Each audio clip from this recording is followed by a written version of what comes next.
We are. Um, before I do that, let me do one thing. Sorry, I need to do that. It was online. I'll get a weird view later. Um, why? So let me just start by saying why are we reading? Oh, actually, before we start that, I want to read these passages because I want to frame every time. So, Job 12:12. Carrie, did you have that? Yes. Is wisdom with the aged and understanding in length of days. Wisdom is with the aged, and understanding with the length of days, and it's just a one of our wisdom books that captures the span of life and the challenges of turmoil and joys. It points us to the fact that with age, these things are a part of it. And I do, and we'll talk about this through the whole through this whole discussion, this whole book, the challenge that many in your age bracket face in our culture now, a sense of displacement, those sort of things that weren't a century ago. I think there was a time where we revered and we honored those who were older than us differently. We've lost that in our culture, and those are sort of the things we'll process. But Marcia, Proverbs 16:31. 16:31. A hoary head is a crown of glory. It is gained in a righteous life. What was the adjective it said? Hoary. What-haired. A white-haired. Oh, Okay. a white-haired head that's is a crown of glory.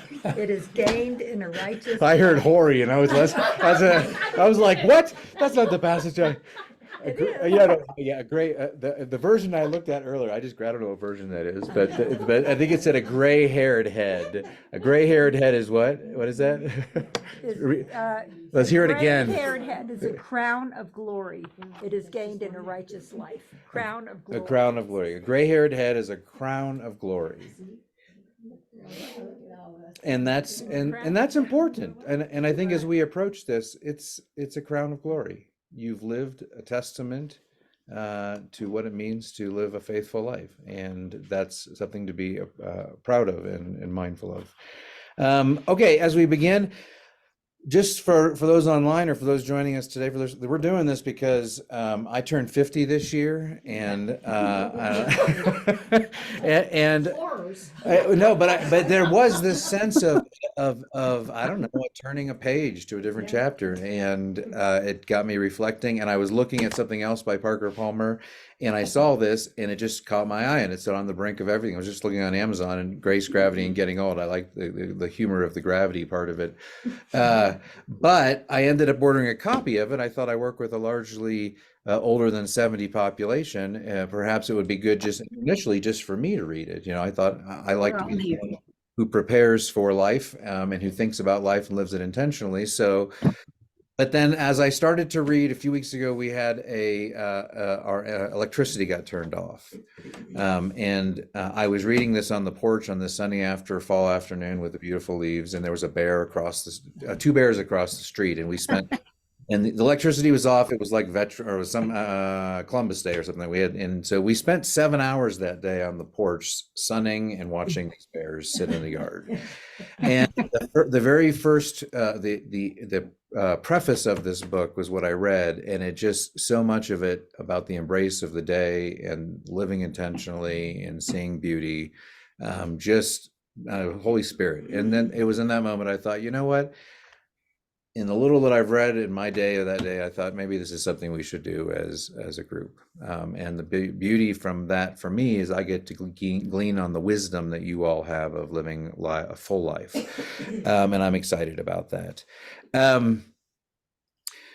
don't know if anyone read the very beginning, the acknowledgments, but if you didn't, the one thing that I did want to point out is that Parker Palmer says that he gives his wife she's his first editor, and I can resonate that with that. Shannon's always been my first editor as well, but he begins that by saying, she asks him 3 questions about what he's writing. Is it worth saying? Is it said clearly? And is it beautiful? And I love that. That just from the very beginning captured my attention because worth saying is about the value. What are we doing? Are we meaning making in our life? Are we bringing value into the world? Are we bringing light into the world? Is it said simply? Is it something that relates to everyone, that connects us as humans? It's not highfalutin, it's not base, but it's something that connects us in who we are. But I really love that last phrase, is it beautiful? And that doesn't mean it has to be worded eloquently. But I think what we're doing here is we are saying things in the next 7 weeks that are worth saying. We're talking about the value of life, the journey of life. We're hopefully saying them in a way that we can all appreciate and connect. And you're going to say things that I'm not going to understand, and I say things you'll probably be like, "Oh, he's so young. I said that when I was his age." But I think what I'd love for us to just sort of have as at the center of this exploration is the idea of that what we're saying are things that are of beauty. They matter. They carry value. They carry worth. And with that in mind, let us begin by just a brief synopsis of who Parker Palmer is. Has anyone read any Parker Palmer before?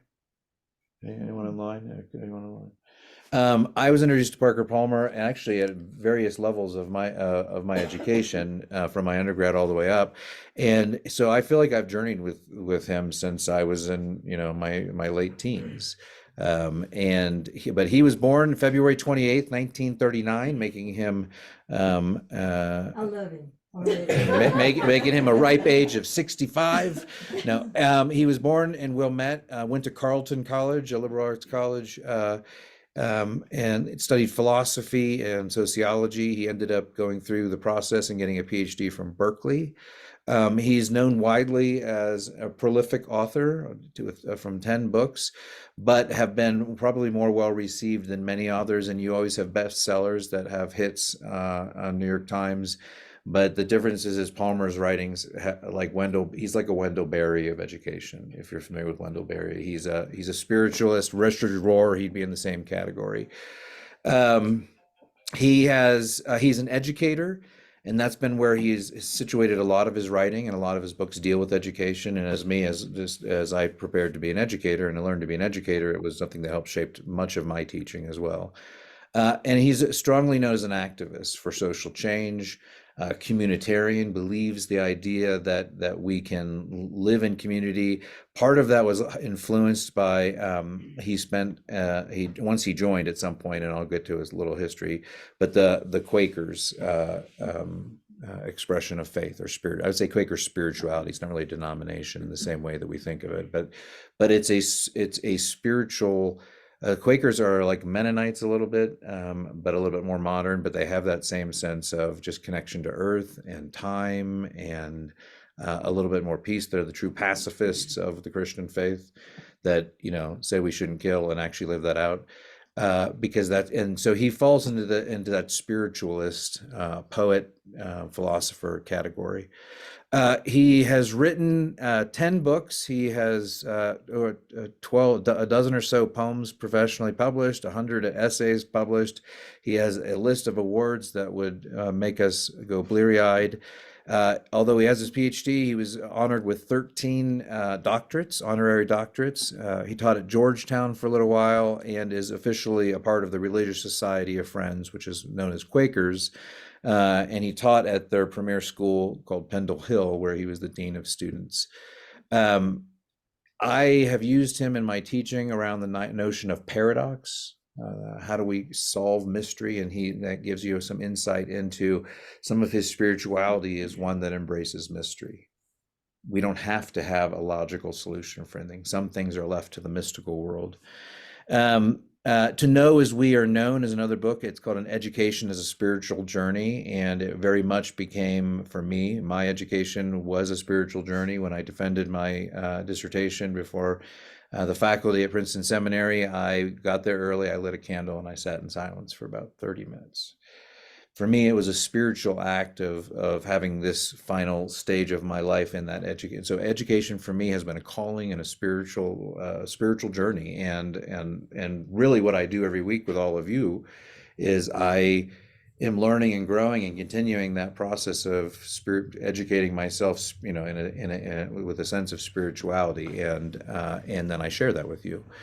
If you're interested in what be one of the most influential books for my own understanding of teaching, and it's called Courage to Teach.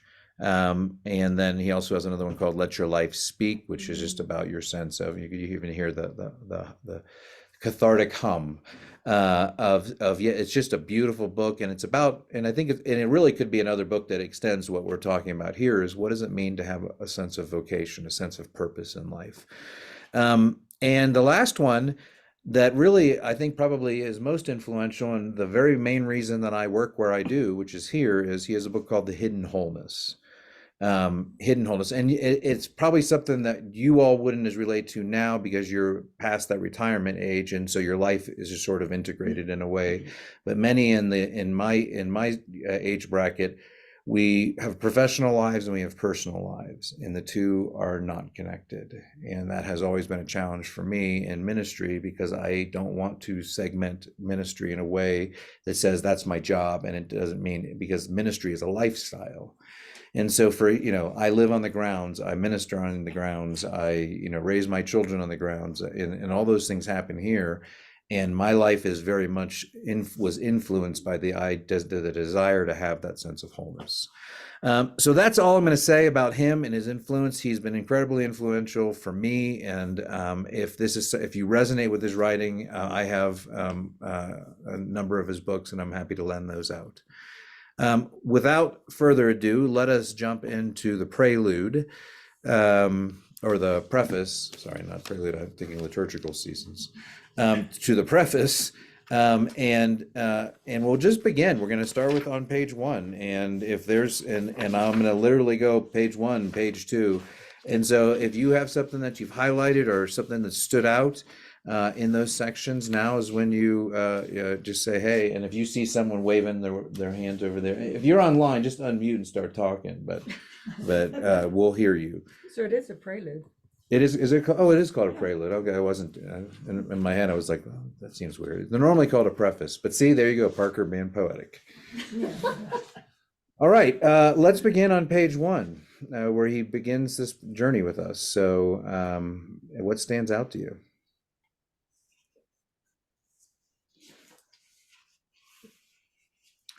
And don't worry, I'm going to give you all about 15, 20 seconds to just to rest, and then I'll jump in.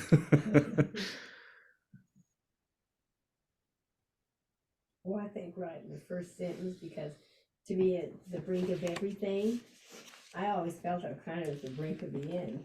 So it's kind of, I like the way he's thinking, it's look for a new adventure. Yeah. Be open. Yeah. And I Can- need that. Can you all online hear that? Is that loud enough? No. No. All right, let me think about this for a second. Okay, we're just gonna have to speak loud. I'll figure out the mics for next week, because I do have a solution to that.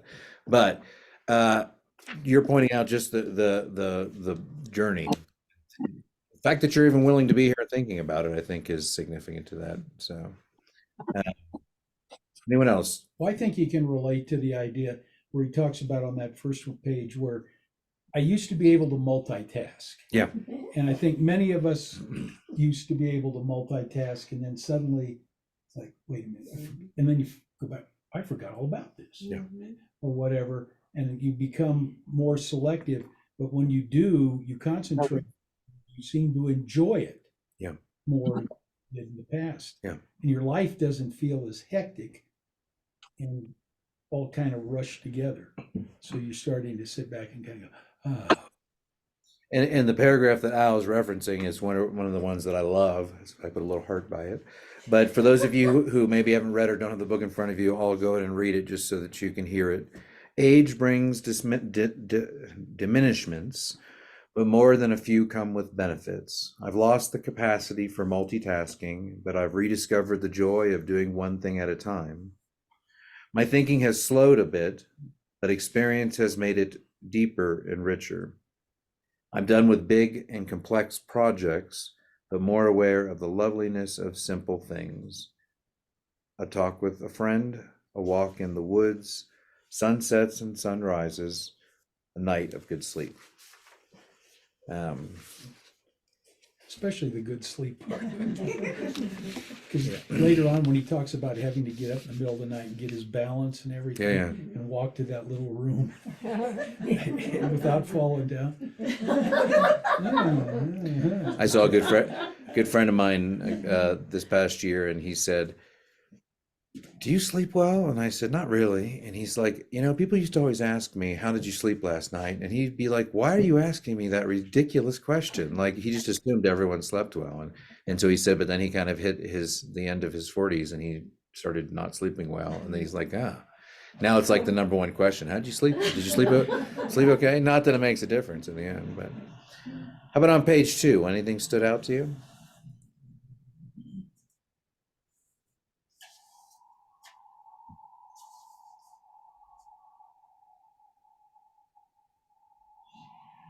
Let me throw a few phrases out.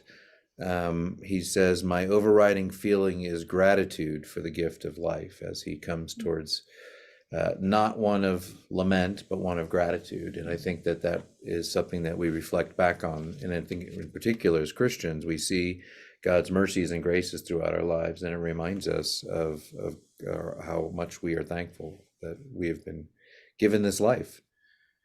He said, "I see why I needed the tedium and the inspiration, the anger and the love, the anguish and the joy.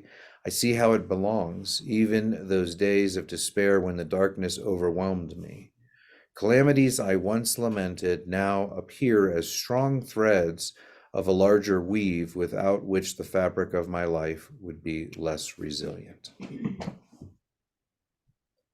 Jason, Yes, Jason, could we go back to the previous paragraph? I like this one. Yeah. Where it says, "I like being old because the view from the brink is striking, a full panorama of my life." And I think you're the one who has been teaching us that the last couple of years when you keep talking about the 3,000 foot or 30,000 foot view. And the other thing, doing that Bible study where we did the whole Bible, a book at a time, that was a panoramic view. I've studied the Bible all my life. I was brought up with it as a child, but I like the big picture. And at this stage of life, you get more of that if you take the time to do that. When you're in your middle years, you're looking at the immediate picture, and you don't have the time to step back. And so that's one of the benefits of being at this stage of life. Yeah. Can I add something? Yeah. What that reminds me of is when we first got here and we'd be driving like we usually did where we're going somewhere. We'd be going through Miller Flats, 90 miles an hour. Got to get to City Market, got to get all this stuff. And then after a couple of years, we're like, we're in no hurry. Why not slow down and take this all in? Yeah. And so everything kind of slowed down, and now people go around us and we kind of go, oh, okay.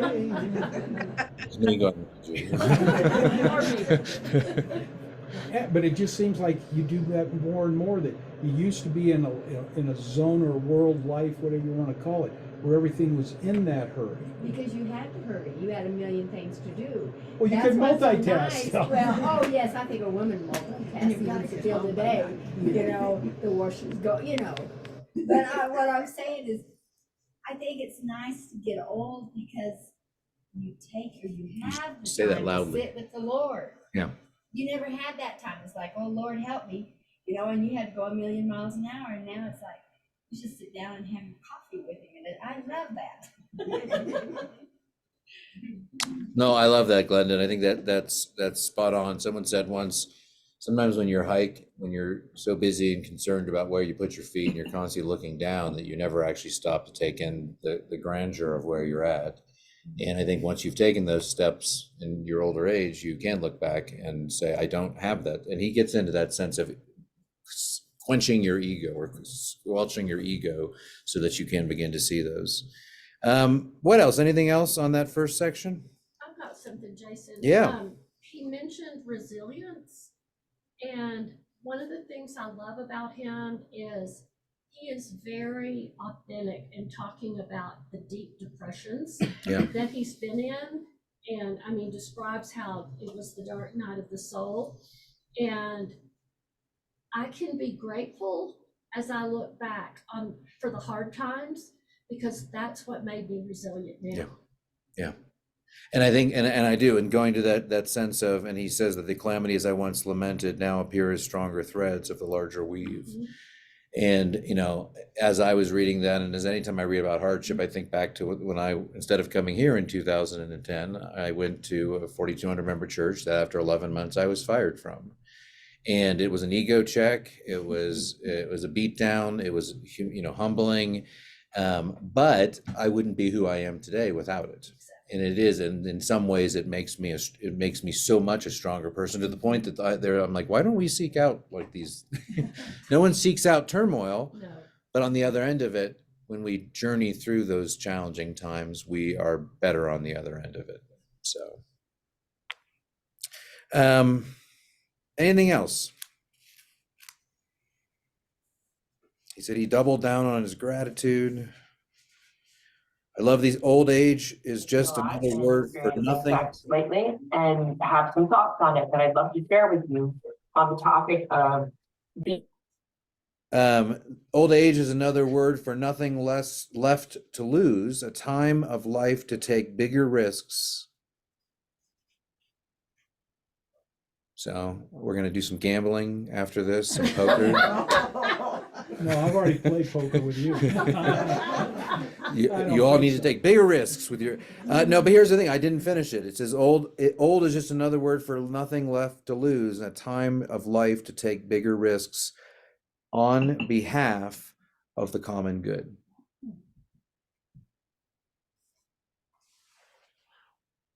So think about that. The difference between that. Well, you have nothing to lose, like he says. You can take the risk because what are you going to lose? Yeah. But who's to gain in that? Common good. The common good. Community. Yeah, community. And I think that sense of selflessness is tied into that sense of biblical wisdom. It's appropriating oneself. And Jews have this notion of biblical wisdom as being the fear of God. And the fear of God is a right appropriation between who God is as our creator and who we are as humans, but also who we are in relationship to other. And I think that sense of serving other comes in that sense of wisdom. And then what he's saying is, as you grow older, you recognize we need less. The things we buy, we don't need as much. The goals and accomplishments we've had in our lives maybe are less important. And you almost have a realer view of life. And one of the biggest challenges we have in our culture today is the disconnect between those who are older and those who are younger, and they have no one to guide that vision. And so what they end up doing is focusing on themselves and wandering down that lonely path. Boy, we're talking there somewhere, and probably not on that page. He's talking about all the clutter in the house. Yeah. And how it gets in the way, especially in the basement. It was full of clutter. But he says a 12-year-old could go down there and spend hours exploring. Yeah. So for a young one, that's exploring for you. It's like, oh, this is old junk. I should have gotten rid of this a long time ago. And that, he says, that's one of my bigger problems, is trying to get rid of all this stuff that I've accumulated. Yeah. And we'll get to that. He talks about getting rid of the psychological junk too, which I think is where we find that sense of healing in our lives. Page 4 talks about collaborating with aging. He says, I don't want to fight the gravity of aging. It's nature's way. I want to collaborate with it the best I can in hopes of going down with something like the grace of that of a setting sun.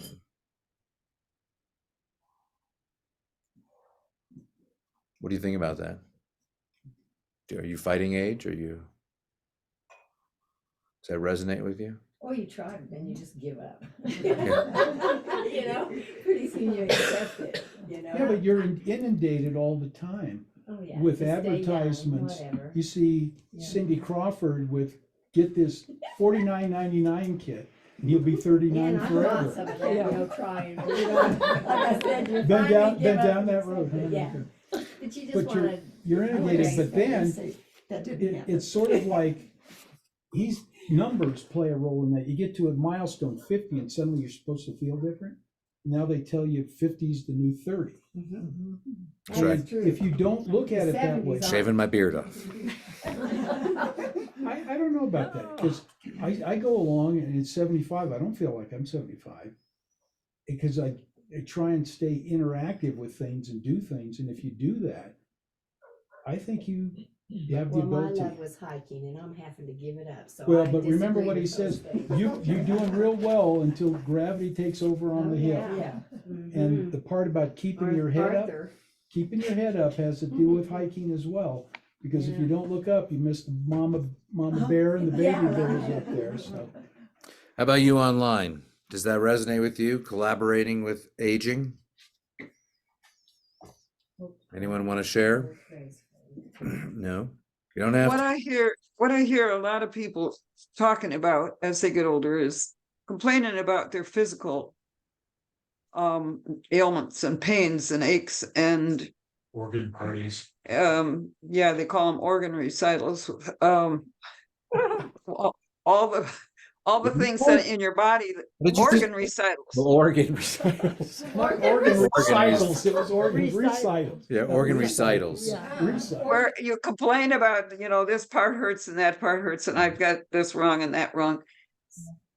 And I mean, it's easy to fall into that, I think, when you get older and you kind of all complaining about getting older, but when you consider the alternative, what's so bad about it, it could be dead. You're still alive. No, you're right, Lynn, and It's thanks not for bad. it's not bad. And you know what? The difference is, and Parker Palmer, although he's a spiritualist, absolutely, I think his understanding of Christ and other places you see that he's writing to a popular audience that not necessarily is Christian, but is spiritual. So you have to read between the lines. But I think I think he'll get there in that. But I think that's a very important thing to remind ourselves is we are not to fear death. And Paul talks about death being, gain. You were gaining in our death. I think when you're younger, you do have those feelings. And I think it's because maybe your children are not grown, they're not settled. But when you reach a certain age, I almost welcome it. We should go skydiving then tomorrow. No, but yeah, I think, but I think some of the things in this book will probably balance some of that out. That sense of what does it mean in the time that we have to embrace the life that we have, and I think that then in turn gives meaning to life. And it's kind of like I've used the example before. John Piper wrote a book about retirement, and a couple who collected seashells in Florida and had this massive collection of shells. And then when they died, God said, what do you have to show? And look at this great collection of shells. And the idea behind that is, are we collecting seashells and trinkets and things that just to bide our time? Or do we see this, and if we truly see this in an eternal sense, and that our afterlife is with eternity with God, then my dad died at 80, so in my head I got 30 years left, and I'm saying, what am I doing with that 30 years? If I knew I only had 3 minutes left in an arcade, what video game would I run and play? At the end, you want to grab hold of the bulls, and rather than go out quietly, go out raising hell, as Palmer puts it. What else? Anything else in the as we move on, 5, 6? I'll bring up stuff. I love levity being the opposite of gravity. He talks about gravity in our bodies and gravity just in the weight, and and he looks at it in a number of different ways. But and then he says there's a countervailing force called levity.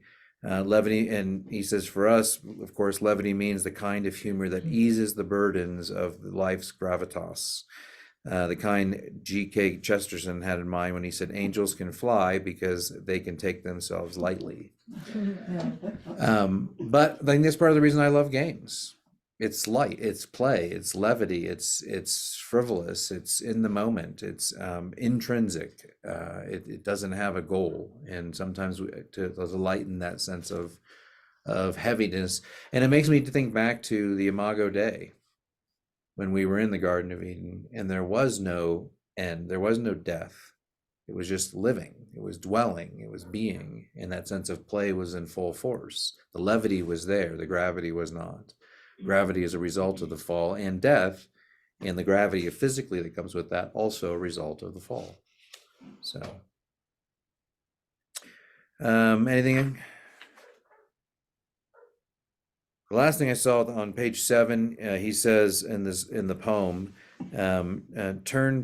refusing solemnity and slogans, let us honor what hides and does not come easy to speech. I think in the sense of fighting gravity, refusing solemnity, refusing that going down in a sense of solemnness of just this is life. It's the Eeyore complex from Winnie the Pooh. Or refusing those slogans that say over the hill, or you're, beyond your expiration date, or what else out there? What else? What did those youngsters say to you all to discredit your voices? You're old. Yeah, just that. Yeah, someone told me it was Briley Elkin. She said, "You're the pastor of the old people church." Oh, how funny. Yeah. Yeah. I held my tongue.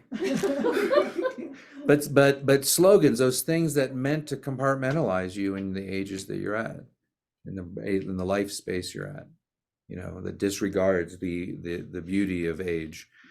I love that it says, let's honor what hides and does not come easy to speech.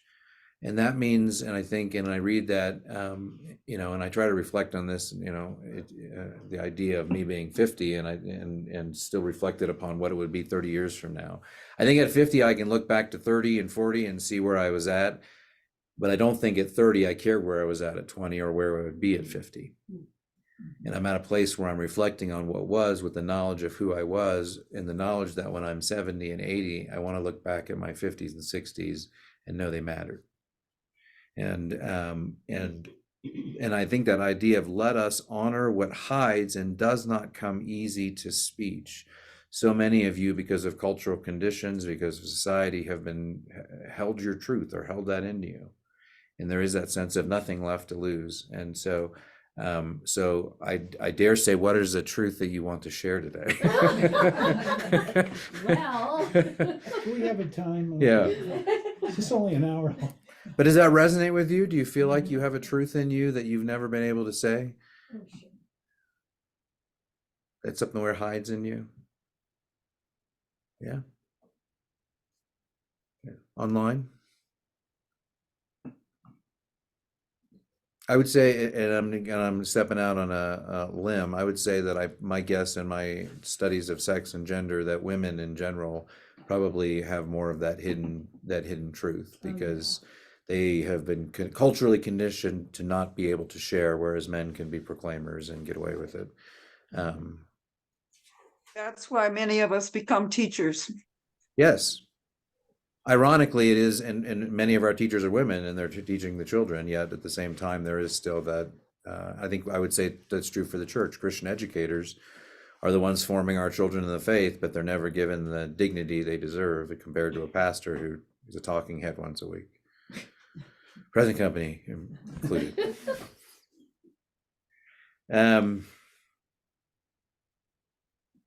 Okay. Jason, that phrase that you just read, he talked at first about the three things, the three categories that should guide your writing. Yeah. And the last one was beauty. for it to be beautiful. Yeah. And that phrase to me is beautiful.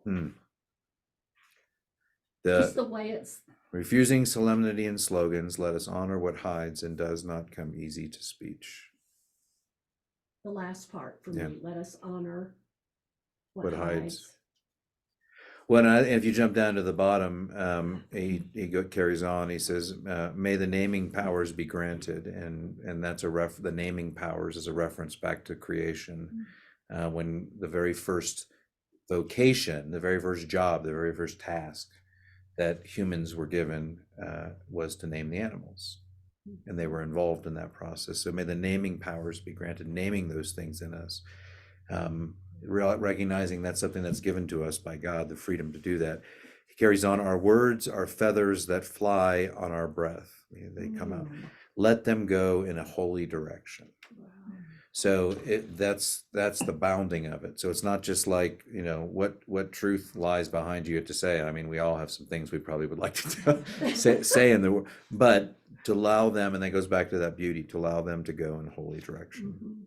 I think also to me, you may be free to speak it, but don't be hurtful Yeah. in the way that Right. you do it. Right. Yeah. Right. Is it true? Is it kind? Is it necessary? Right. So I always say 2 out of 3 is pretty good. No, I'm kidding. Just joking. Okay, let's go on to if there's nothing else from the preface or from the prelude. There are 4 sections that are 4 segments in this, and we'll just go through them one by one. And if there's anything that stood out to you, and we'll just do them as grouped. You can bounce around as much as you want.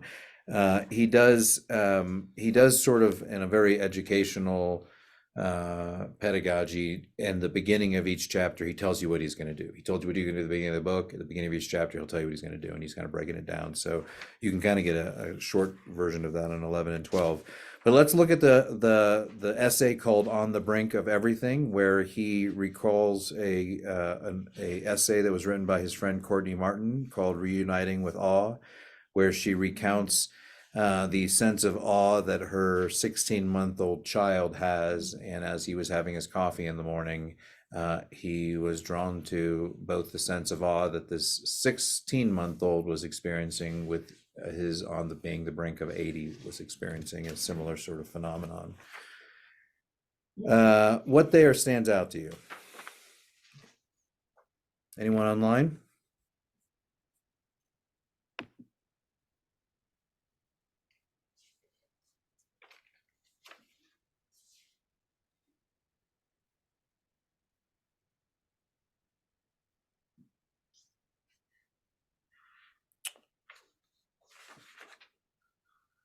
What pages are we on? We're on page 12 and on. 12 to 17. Well, I wonder, and this is my own selfish question, but on page 15, at the very top, it talks about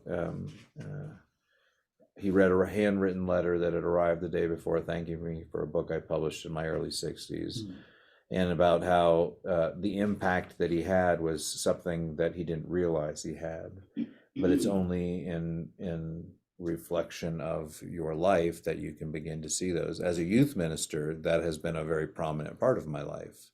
I started in full-time ministry when I was 19. It was very common for young people who I was an important person in their spiritual journey, and that they got married or finished a degree or had a child or bought, and they would send me updates, and it was the sense of I planted seeds. Is that how important is that in one as you age? Is it something that you reflect back on and think about where you planted seeds? Oh, yeah. And it came in the most unusual way that I never thought would happen. After I retired from county judge, I still have people that were in my court as defendants that will come up to me, give me a hug in City Market and say, thank you for what you Wow. did by putting me in jail. Wow. I never realized I spent so much money on cigarettes and booze, that sort of thing. And they come back and you say, you treated me fairly, that sort of thing. And when you get that kind of feedback, it's pretty powerful. Yeah. Anyone else?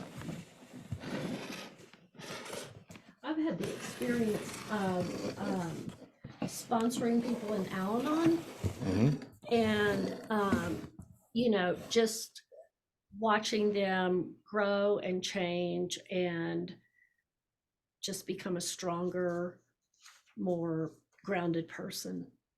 Yeah. It's very rewarding. It makes you reflect back and feel like, I had impact. I left fingerprints. So, anyone online? Want to share? Hello. Go for it, Jim. He's been listening in the corner. Did you banish him to the corner again? Oh, he chose that. It's my timeout room. I experience that with Glenda all the time. I can't tell you the number of students and other teachers have come up to her and said, "You have made such a difference in my life with how you taught me to write, and it changed my life." And I think that right there is just a tremendous blessing.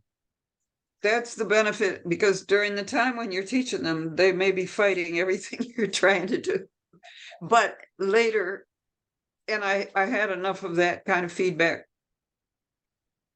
soon, that I would tell my classes, when you get to college, you're going to thank me. You may not like it now, but you're going to thank me.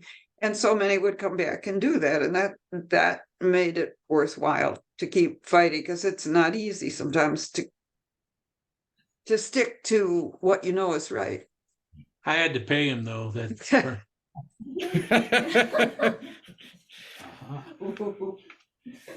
Jim's not going to have dinner tonight. already ate. He already ate. He's so like, he's good. I started the night in the corner, and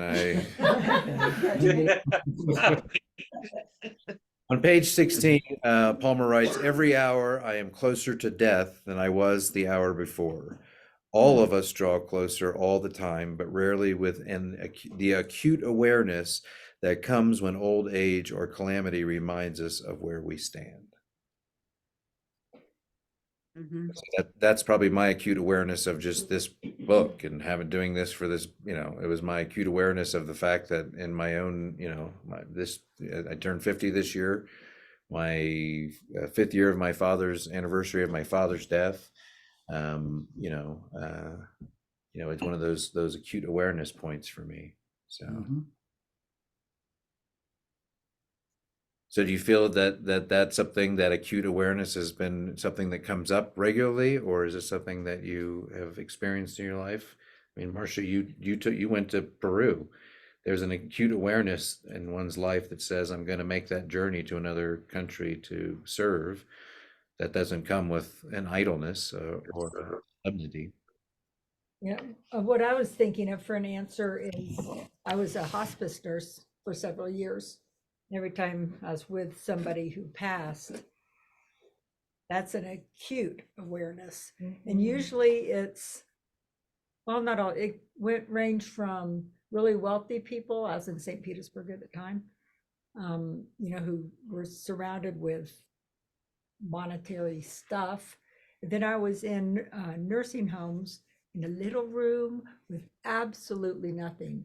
And that person died just like that person. And sometimes I was the only one there that was holding their hand when they passed. Yeah. So it makes me realize how important relationships are. Yeah, sure. And so that's acute. Yeah. No, yeah. Yeah. That's powerful. So, and it is, I mean, the amount of, after every funeral we have had in our church, the amount of people within our church that I have conversations with where they're tearing up, it's that sense of it's a reality check of how much time do we have. So, and how are we Jason? Yeah. When I was reading this chapter, I was reminded of an episode in Thomas Hardy's novel, Tess of the D'Urbervilles, in which that character, she's a young woman, but she becomes aware that every year, as a calendar year goes by, she is passing the date on which she will die. And she thinks about that do we have any awareness that maybe it's, July 13 or whatever, I'm going by that, this is going to be the day. We don't know that, but In the future.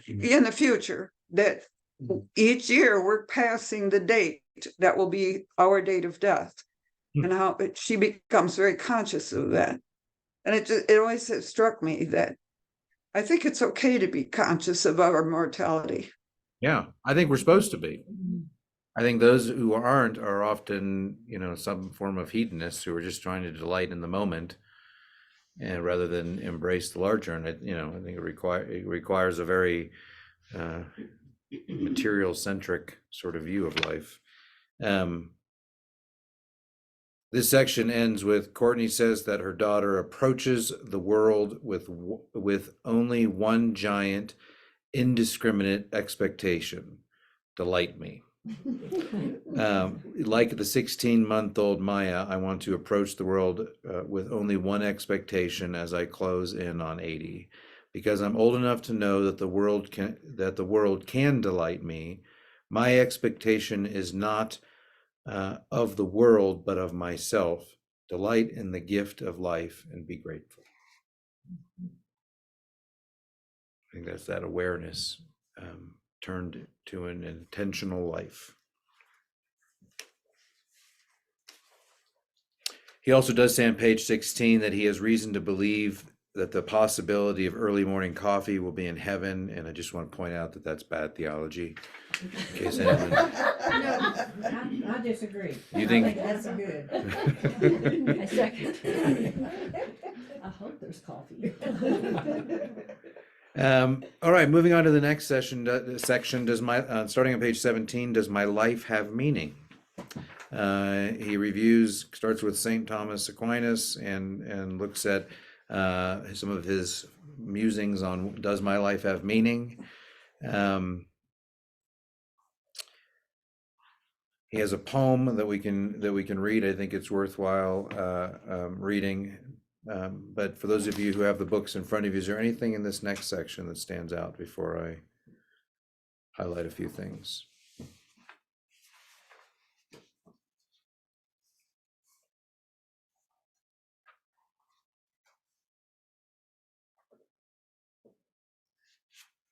I think we're always trying to figure out, does my life have meaning? And I loved it when he said, his words were a powerful reminder that I don't and can't know the meaning of my life. Where are you let at? alone dictate or control it. I'm 19. Yeah. Because I think we always want to think our life matters, but sometimes it's hard to point out why it matters or what we've done that does matter. Yeah. Well, honestly, I think that was part of my move here. Is I was working in the national office. I oversaw, $15 million budget with a national scope of church redevelopment, small church support, and everything under the Christian formation. And I got to the point where I felt like I'm climbing a corporate ladder for what? It just didn't. And then I saw one of our main theologians in the national office who was guided the denomination for 2 decades, and he left, and 6 months later, no one really cared who he was. Exactly. And I think that from what I was like, why am I doing all of this for this? There's a sense of wanting some sense of leaving something that is immortal, but recognizing that perhaps the relationships that we have are, as you said, the most important thing, where we find those connections.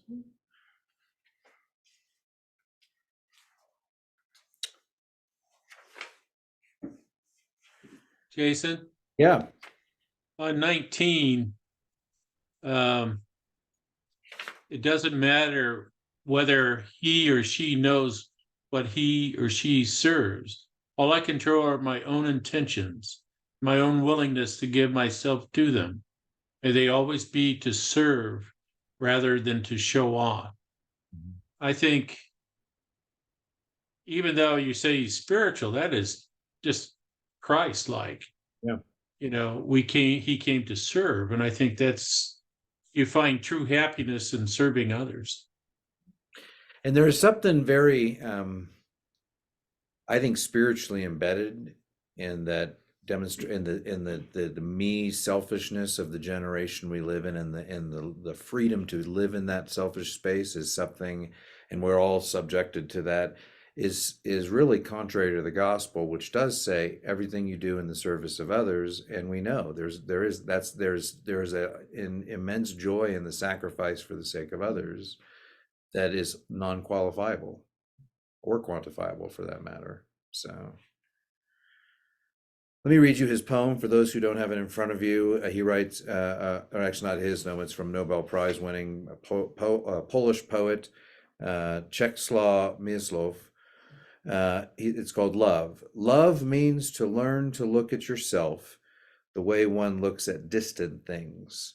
For you are only one, the only, for you are only one thing among many.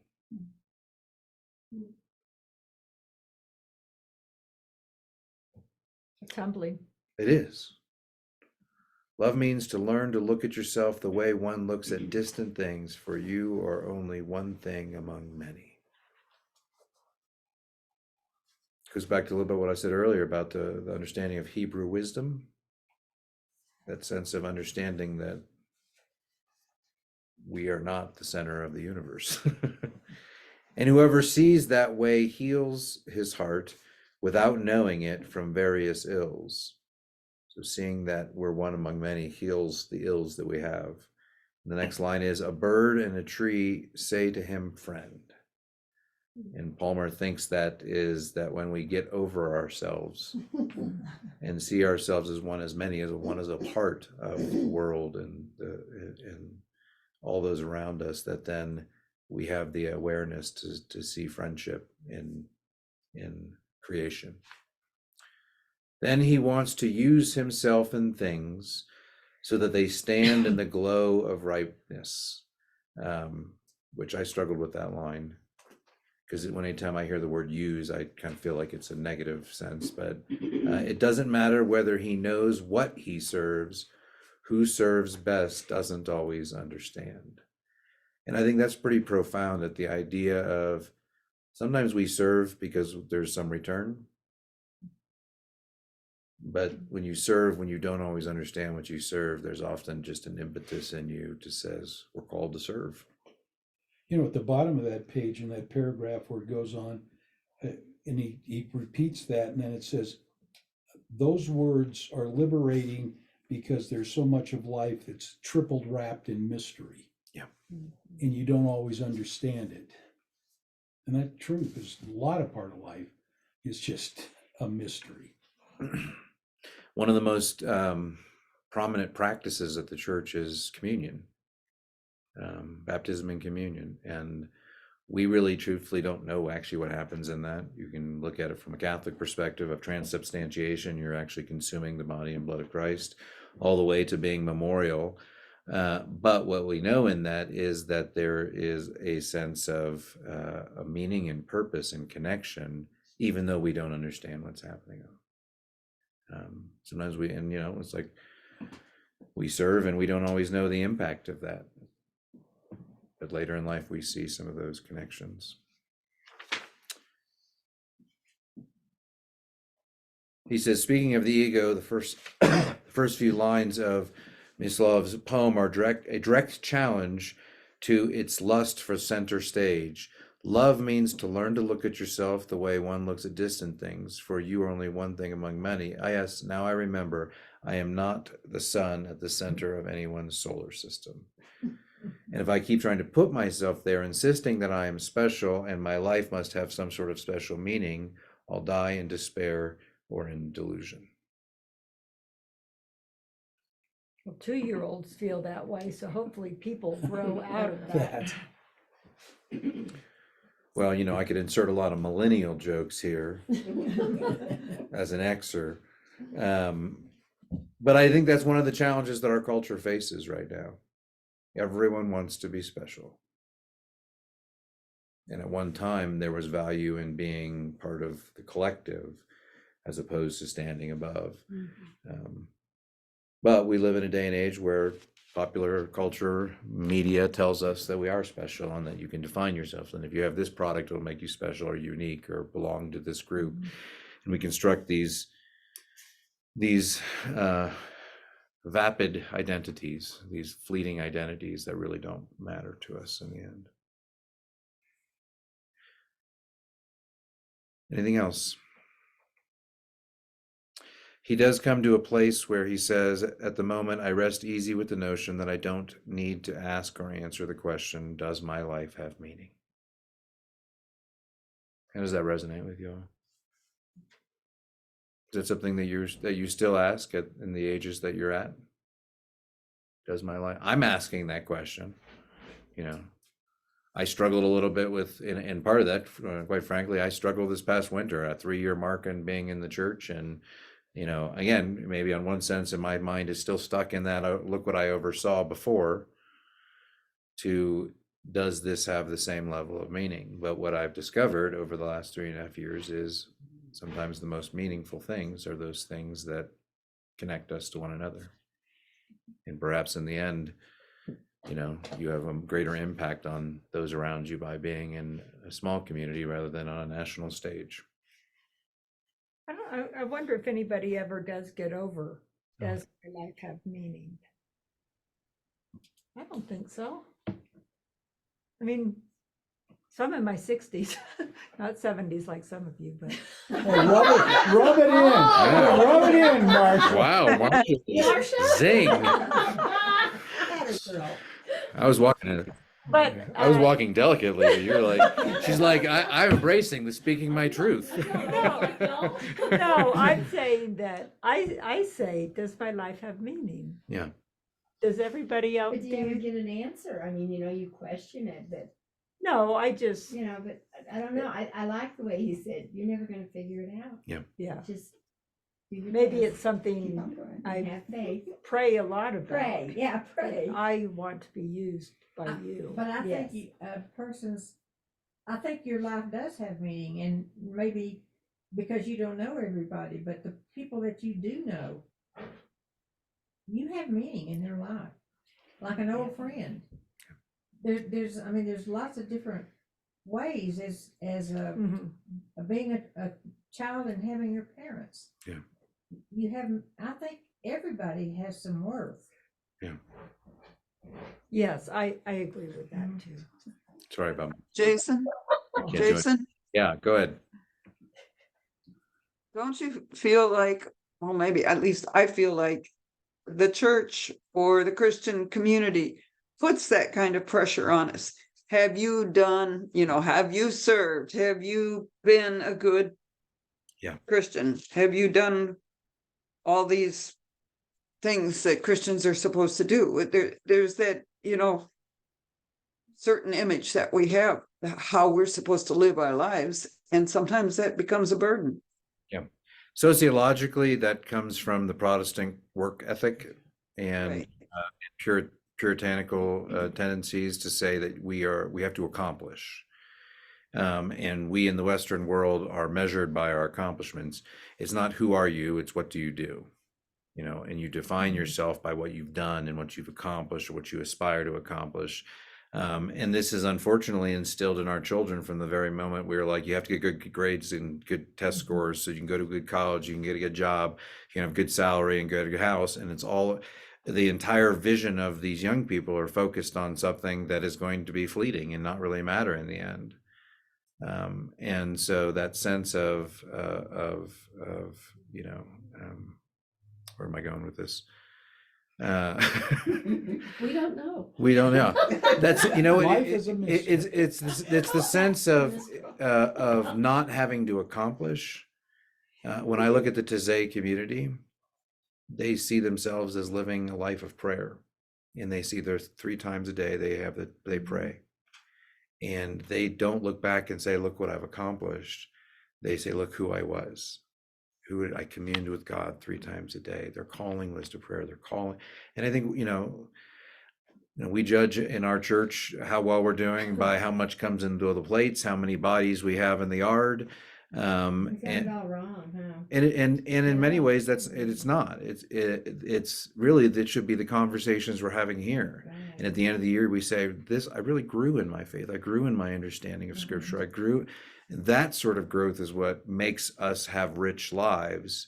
Not look how many. I would rather have a church of just 40 and have it. But the truth is everyone is healthy in that church of 40. It's going to grow, and and that's where you do see that natural organic growth, but not to have that sense of we have to accomplish. But what does it mean to dwell and to be? Intrinsic versus extrinsic. Right. The intrinsic value of Mary sitting at Jesus's feet did not accomplish anything, but it was encountering love and peace and hope. and experiencing the fullness of what we're called to, as opposed to, I'm not downing on Martha for being, but we often do. And she had a role in that, but that sense of, I need to do this, I need to accomplish, I need to have something on the other side of that. It's not easy to subdue the overweening ego in order to free the adventuresome soul. Letting go of those things that we have set as standards or things that we want, but allowing life to be what it is. Just being mindful of the time. Withering the Truth, page 22. It starts with a poem, and I'll read it for those of you who don't have it in front of you. The Coming of Wisdom with Time by William Butler Yeats. So a famous poem. Though leaves are many, the root is one. Through all the lying days of my youth, I swayed my leaves and flowers in the sun. Now I may wither into the truth.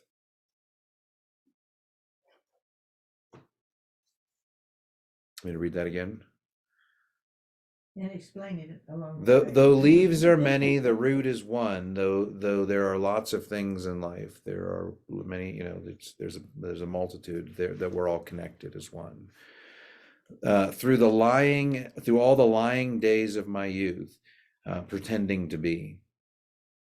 How many masks do we wear? How, our young people are in identity crises, trying to figure out who to be, and in the end, they want to be accepted in culture by friends. They're all seeking love and connection, and we lie. All of us do in many ways. We hide things. We try to portray. To that end, I swayed my leaves and flowers in the sun, meaning I flaunted my life and tried to present myself to the world. Now I may wither into the truth. So as the need to flaunt one's leaves and flowers in the sun now settles into something more into reality. Into reality. Yeah. Growing up, Yeah. or dying. Yeah. Well, the truth ultimately is the end. There's only two things that are true in life: taxes and death.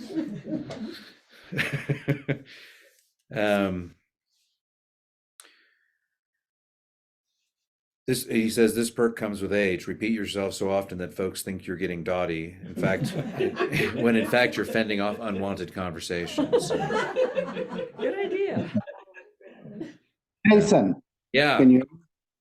On that, the part I don't care for, wither is almost a negative thing, and it sounds like you're withering in some respect, but I think it's more important than saying wither is you find out what really is important. The truth can be very beautiful and not a withering thing. Yeah. That's interesting that you attach a negative connotation to that, Danny.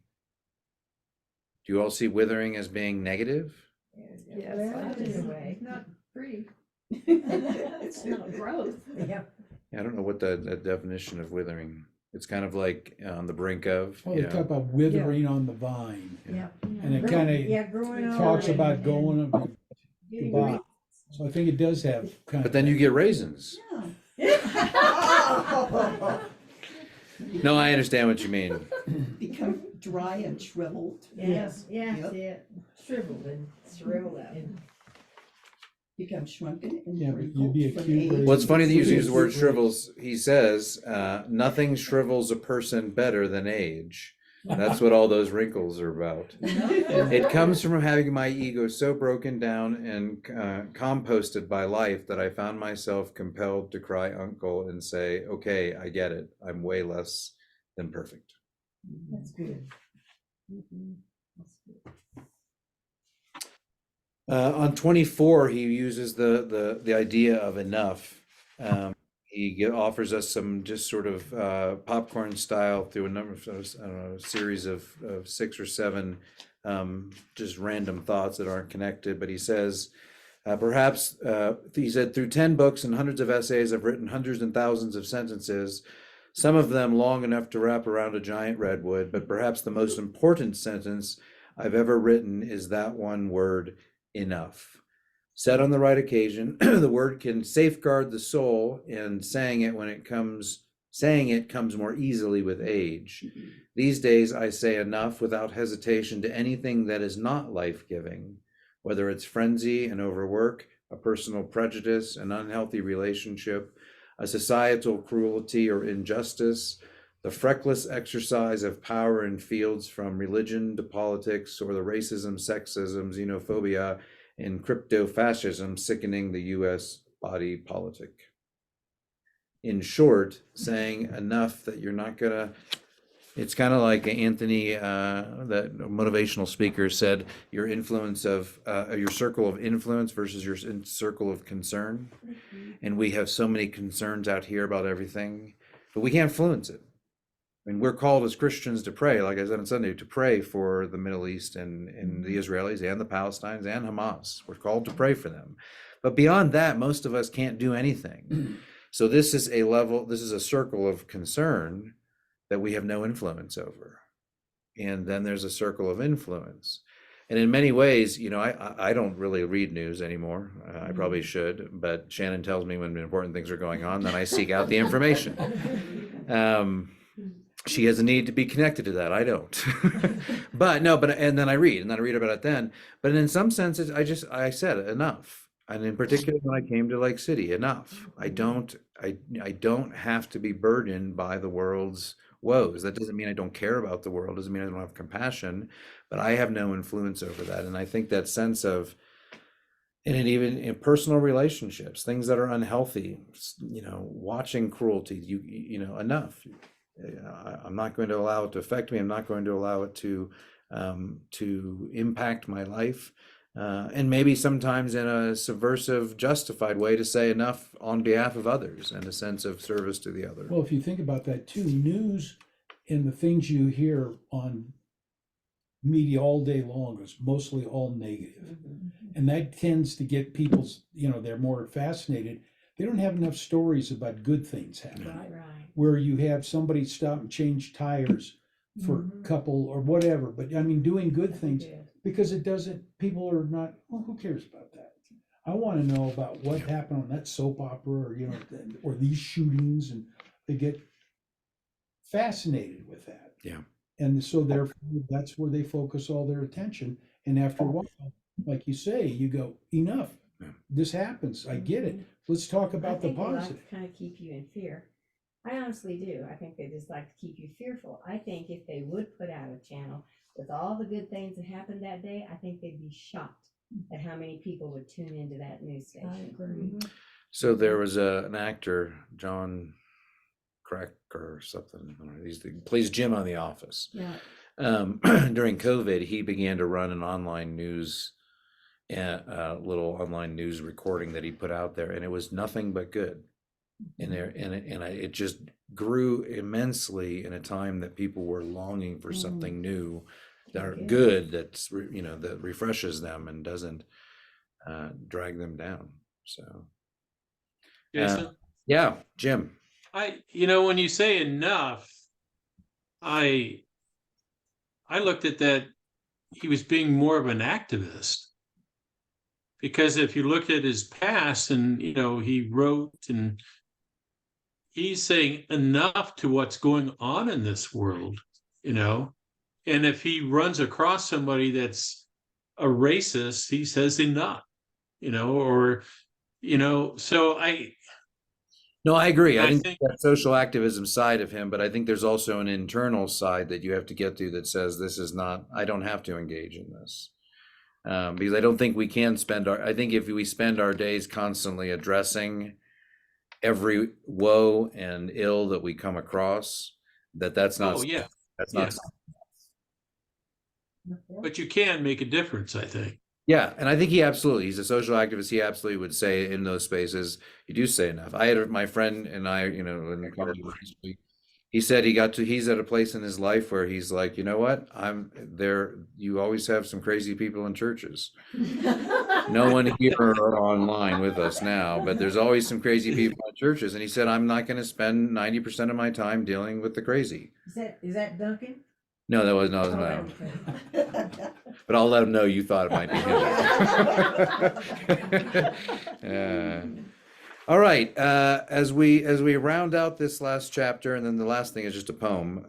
But is there anything that you want to bring up in this last? He gives us 6 or number of different things. Enough. Jason, I want to talk about enough. It seems like enough can be an external thing or it can be an internal thing. I think it's both. Yeah. And as we age, I think we get more discerning about what we're going to let into our life and what we're not. Yeah. You know, what we're going to take in. Yeah. Well, because I think and again, it's that larger view, longer view of life that says a year from now, is this going to matter to me? Right. And also, I don't know, if you see, and I think to Jim's point, if you see a case of someone was being racist or someone was saying something, to feel that sense of truth and saying, no, I don't have to engage in this, but I'm also going to name it and depart. Right. That's what the elderly generation should be the scariest generation, because they would be afraid of what they might say. Exactly. The truth, we need more truth tellers. He said here, for people like me, the notion that old age is a time to dial it down and play it safe is a cop-out. Those of us who are able should be raising hell on behalf of whatever we care about. Freedom is just another word for not needing to count the costs. But I think that's within measure. Right. Again, you don't go around telling everyone their truth just because it's like, it's like that movie with Jim Carrey where he has to tell the truth all the time.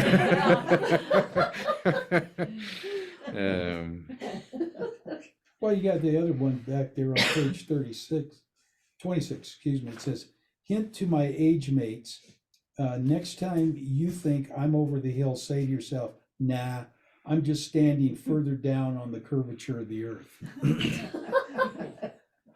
And I like the next, and carrying on with that, he says, but he's talking about junk that you were talking about this earlier, Al. The junk that I really need to jettison in my old age is psychological junk, such as the longtime conviction about what gives my life meaning, and that no longer serves me well. I think that there is that sense, I would hope there is that sense, and I would love to cultivate that sense in our own community of, this is it, we're going to go out well. We're going to fight, we're going to serve, we're going to be who we're called to be. And I think that cultivating that culture amongst all of you is something that when you see it, it's contagious. I want to live my life. I want to, someone said waking up every day is a miracle when you're 80. You wake up, I'm alive. I'm alive. I've made it through the night. I can do this.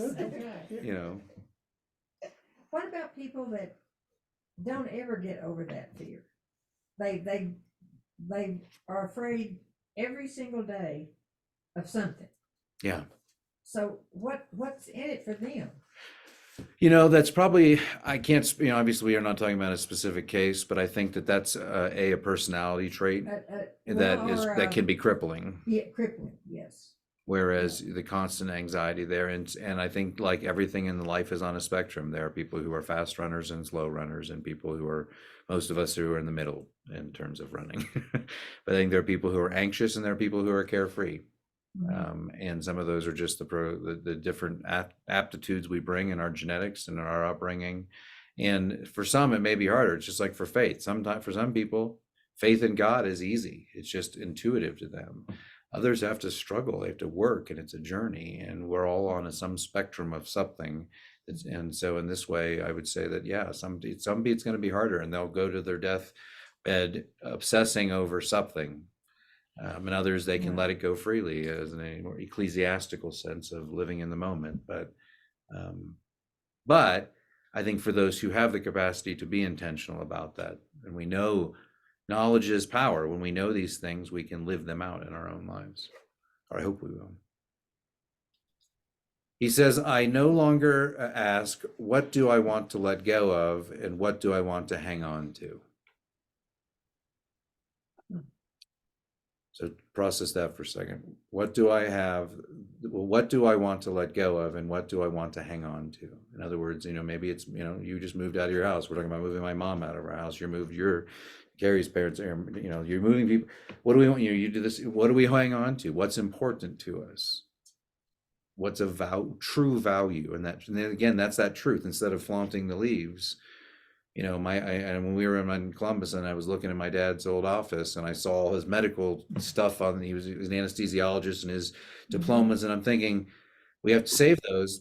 But there's part of me that's like, to what end? Like, I'm not going to display them. I don't even display my own degrees, for crying out loud. Why would I display my father's? And so it means I'm going to stick them in a box somewhere because I can't bear the thought of throwing them away. But what do I hang on with to? your, when I moved out, and I still do have an awful lot of my grandparents' furniture, Yeah. my mother's things, and it grieves me to think about having to get rid of them. Yeah. But like my sister says, you're going to be dead. You're not going to know it. Yeah. Well, Yeah. and in fairness, Lynn, that actually is a psychological phenomenon that attaches meaning to objects. And the idea of getting rid of an object that has embedded meaning in it, you know, is like a cutting off part of something that is a memento of part of your life, and it's neglected. And so when it comes to generational memories, you feel like you're cutting them off, but the truth is, 7 generations from now, none of us are going to be here. I mean, And you know, my children don't know my grandparents like I knew them. It doesn't have the meaning for them that it has for me. No, and next week we're actually going to look at that. Next week's chapter is about the age, intergenerational stuff, and how. And I haven't read it, but probably the breakdown and some of the things we're seeing. So, what do I want to let go of, and what do I want to hang on to? And he doesn't ask. He said, I no longer ask that. Instead, I ask, what do I want to let go of, and what do I want to give myself to? And in that phrase, it's the sense of, what am I holding on to out of fear, of loss, all sorts of things. But instead, what am I holding on to with a sense of trying to embrace that which could be lost? What do I give myself to? And I'm looking at you, Lynn, and I think the way you've embraced the hikers this summer, always looking to take a hiker up. You're driving around trying to find a hiker, but that's something you gave yourself to this summer, and hikers were blessed by it, and you were blessed by it. And instead of saying, I'm going to hang on to my time and my gas and in my afternoon, you said, I'm going to take a hiker up a mountain and send them on their journey. And you gave yourself to something. And I think that spirit of giving ourselves, hopefully whatever age we're at, and one of the hopes I have in all of this is that these reminds us that these are things and the perspectives, things that we're thinking about are meant to be given to the younger generations. I think we'd have wiser and more reasonable younger generations if they embraced the wisdom of the elderly. So, read the next paragraph. At 6 or the right next No, one? the The desire to hang on comes from a sense of scarcity and fear. The desire to give myself comes from a sense of abundance and generosity. That's the kind of truth I want to wither into. There you go, Palmer, reshaping words. Yeah, how you like them apples, Denny?